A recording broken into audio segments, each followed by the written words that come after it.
So once you've taken that first step, everything else you need to do in a job search can be summarized in step two. Step two is just getting that value proposition communicated. It has to get communicated to the right people, the right place, the right time, the right way. That's usually what overwhelms people. Well, how do I know what audience and how do I know what to do it this way? Well, I'll give you a perfect example.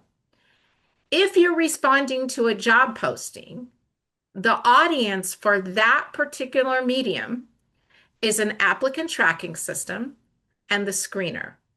Now, the screener looks at about 250 resumes a day that's triggered by their applicant tracking system. So, without getting into the gory details of optimizing for an ATS, the screener only looks at a resume for about 6.25 seconds. So, while your opinion could be that if you read my resume thoroughly, you would know my value proposition, when you truly understand your audience, you realize that value proposition is not getting communicated at all.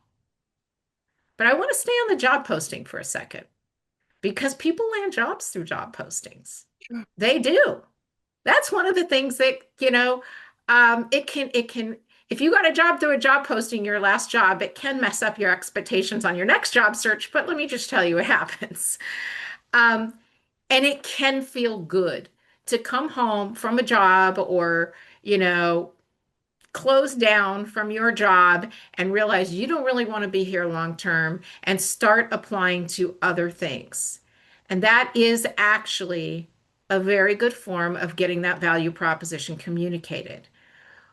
But you want to make sure that that document is communicating the value proposition to its intended audiences. And that's like a very passive form of job search.